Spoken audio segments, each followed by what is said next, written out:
I got a job as a forest ranger and there are a lot of strange things going on. I found on the observation tower a very strange and creepy set of rules that the caretaker must follow with a bit of backstory. After my divorce, I had nothing left, wanting to start over.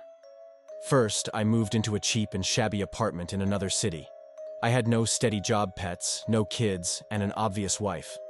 I simply existed. I was constantly on the lookout for any kind of job, and eventually found a shitty job at one of the roadside cafes.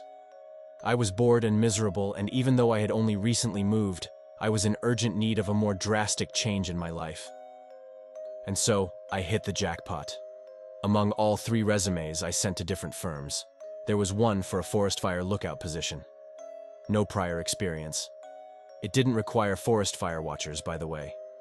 These are the people who live isolated in a tall tower in the middle of the forest, watching the surrounding area when smoke or fire is detected.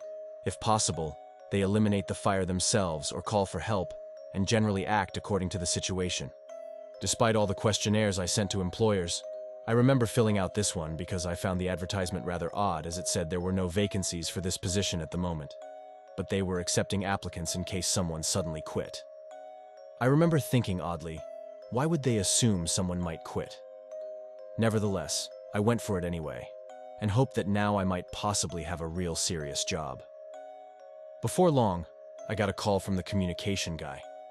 He was very rude, who only told me what salary I would be getting, and that I would have to live on the tower until the end of the summer, which is about 2 months. He also told me that I should start my duties immediately.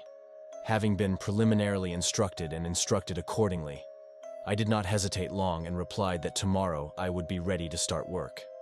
Night 1, I got to the site and parked my car at the furthest point it could get to, and now I have to walk to the tower. It's only 8 a.m. and Mark, the guy who called me, said the hike would take about 4 hours, so now I'm setting off, assuming I'll be there by lunchtime.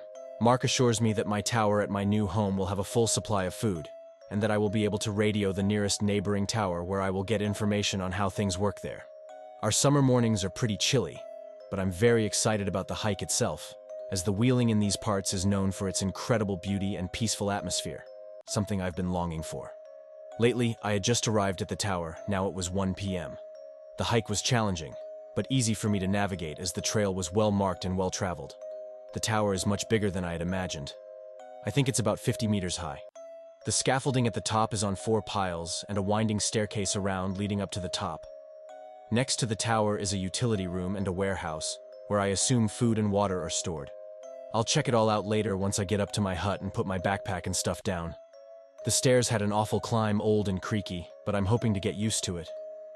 The hut is small and there is even a balcony inside the bed, a large radio for communication that looks like a military radio, a table with a map, a few books, a toolbox, a small portable radio, a lamp, binoculars, and a flashlight. There are large windows on the sides of the hut, so from the inside, I could see the endless forest around me eerily, but makes sense since I'm looking out for fires and I have to have everything in sight. I put my backpack down and remembered what Mark had said about contacting the nearest tower. So I did just that. "Hello, is anyone there?" I asked, turning on the big radio. "I can hear you." "Hi, are you the new caretaker?" "Ain't that right? I'm Allison," cheerfully shouted the woman. "I've been looking after your part of the forest while you've been making the journey here. But it's actually very difficult for me to keep control of such a huge area, so I'm glad you're finally here. Nice to meet you." "Yes, I'm the new caretaker. My name is Oscar." I answered the phone. "Mark said you'd fill me in on what you're doing, explain duties and tasks, and give me answers to any questions I have." "Right, that's right. Well, you've already figured out how to handle the radio station, so that's a start. The restroom is at the bottom of the tower, as is the food supply, which is replenished every week by Mark or his son. As for the work itself, there's a lot of looking around to make sure no one is camping. At night, extreme lovers get caught and dubs tickle. Nervous people do not stop for the night and roam the forest. At night, walking in the forest should not be, and most importantly, no campfires in the forest," continued Allison. "It's all in the manual that should be on your desk. Read it, thank you, Allison. I will do that and get back to you with an enthusiastic reply. I'll call you if I have any questions." To which she replied nothing. I opened the manual and flipped through it. It basically said everything she had just told me, just in more technical terms. As I was flipping through, a piece of paper fell out of the handbook. It was a note that was handwritten in blue ink. The handwriting was scraggly and the content of the text seemed insane. And here's what I read there. A rule for avoiding a smiling woman. 1. If you see a woman in the woods with a manic smile on her face, don't approach her and draw attention to yourself. Go back to your tower. 2. If the radio station comes on and you hear a voice that doesn't sound like the caretaker of a neighboring tower, don't answer whatever you hear there. 3.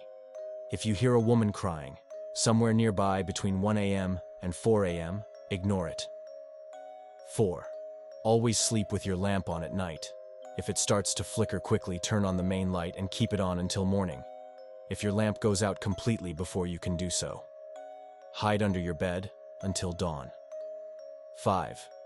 At night, if you hear the sound of someone quickly climbing the stairs of your tower, turning on the main light immediately.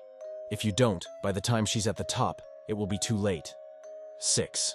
If you wake up and see a creepy and smiling woman looking at you through the window, hide under the covers and hold your breath. She will enter your cabin and you will feel her breath next to you. It's like she is looming over you. Don't dare breathe. It'll only last a few seconds. Be patient. As soon as you feel her leave, turn on the main light. 7. If you hear any scratching noises anywhere, whether in your cabin or in the outhouse below, turn off the radio light and hide under a blanket until the scratching stops. 8. If you have discovered the bonfire at night somewhere nearby and as you approach the site you hear a woman screaming, come back to the tower as quickly as possible. 9. If at any point you return to your tower and realize there is someone inside, run. Don't stop until you get to the neighboring caretaker. Don't look back. She'll be chasing you. What the hell? This is some kind of sick joke. I reach for the radio to ask Alice about the foreign rules I just found. But I don't want to be that new guy who fell for that joke and just got laughed at for being scared and believing it. So I'm just going to blow it off. Instead, I'm going to explore the area a bit, but I'm going to eat first, and then I'm going to unpack my stuff. Good night, suddenly came Allison's voice. I was startled out of sleep and hastily answered the radio. Good night, Allison. Thank you for your help tonight. Again, Allison didn't answer anything else. My first day came to an end. After eating, I explored the forest and learned about the machete used for clearing corpses, which was a great stress reliever. I also read about some of the laws of the forest and further duties associated with the job. Allison got in touch from time to time to see if I was okay. But I never mentioned the strange rules I had found. Now, however, I woke up from the consternation I got for Allison, who had just said goodnight to me. I got out of bed and looked around, seeing nothing but darkness, barely visible thanks to the light of the moon and trees. It was dark and eerie, but the darkness was an important factor for my work, as fire was much easier to spot just at night. I knew there were other keepers besides me, and I had had a busy day today, so I decided to rest. I was just about to go back to bed when I heard a scratching sound. It's weird, but it's probably some kind of animal, thought I. Jumping into bed, tired after one day, I bend down to turn off the lamp. As soon as I wanted to do that, the scratching got faster and louder. I start to take my hand away from the lamp switch and the scratching slows down. It's very strange. What else is in the country is that the scratching seems almost methodical. It has a rhythm to it. Suddenly, the radio station starts making a loud noise. What the hell is that? Hitting the shelf, I jumped out of bed and turned it off. As I did so, I caught a glimpse of the list of rules I'd read earlier. There was something about scratching, wasn't there? Oh shit. Rule 7. If you hear any scratching anywhere, whether in the shack or the outhouse, turn off the radio and hide under a blanket until the scratching stops. I quickly jumped under the blanket. I could still hear the scratching, but it sounded closer. If initially it was coming from somewhere below, now it was already as if someone was scratching at the front door. Then the sound grew quieter, and I lay there without moving. What the hell was that? I couldn't figure it out, but I was literally shaking with terror come morning. I eventually fell asleep during the night under a blanket. The scratching had stopped, but I didn't move at all and stayed out from under the blanket and eventually let fatigue take over. Looking back, I feel a little silly. I'm in the woods. There are a bunch of animals here. At night, many of them have very active radios, can easily catch some extraneous waves and frequencies. I guess I'm just overreacting. These are all unfounded fears. In any case, my first night was the hardest, trying to adjust to living at 50 meters alone in the middle of a deep forest. I need to get used to it, and that's a fact. Day 2 has arrived, and I'm going to make the most of today, with all the time I have before nightfall.